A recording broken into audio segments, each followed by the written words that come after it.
আজ যখন ২৫শে ডিসেম্বর, চারদিকে বড়দিনের আনন্দ, আলোর ঝলক, উৎসবের সুর, ঠিক তখনই মনে পড়ে যায় ৪০০ বছর আগের সেই রক্তমাখা ডিসেম্বর, যেখানে ভারতের মাটি সাক্ষী হয়েছিল অমানবিক অত্যাচার আর অমর বীরত্বের।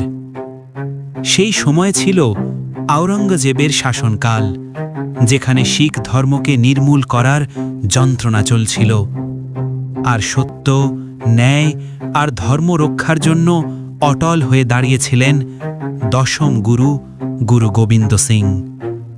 তাকে ধর্ম পরিবর্তনের চাপ দেওয়া হয়েছিল, শিখ ধর্ম ছেড়ে দাও, ইসলাম গ্রহণ করো।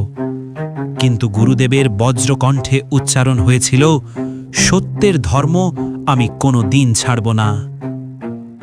২৫শে ডিসেম্বর, বিশ্ব যখন বড়দিন উদযাপন করছে, ঠিক তখন গুরুদেবের দুই অল্প বয়স্ক পুত্র বাবা জোরাওয়ার সিং ও ফতেহ সিং আওরঙ্গজেবের সেনাদের হাতে জীবন্ত দেওয়ালে পুড়ে শহীদ হন।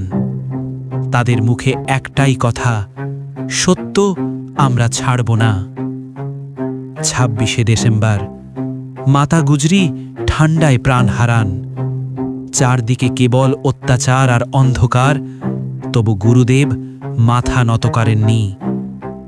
২৭শে ডিসেম্বর, চমকরের যুদ্ধক্ষেত্রে দুই বড় পুত্র বাবা অজিত সিং ও ঝুজ্জর সিং অপরিসীম সাহস নিয়ে লড়ে শহীদ হন।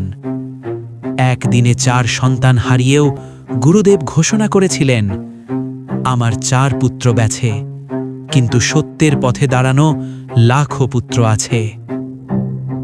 ২৫ থেকে ২৭ ডিসেম্বর, এই ৩ দিন শুধু ইতিহাস নয়, ধর্মরক্ষা, ন্যায় রক্ষা আর মানবতার জন্য সবচেয়ে বড় আত্মবলিদানের প্রতীক।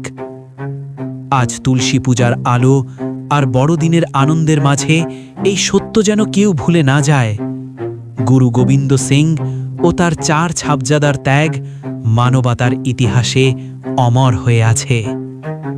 চিরশ্রদ্ধা, চিরপ্রণাম, আজ, আগামীকাল, চিরকাল।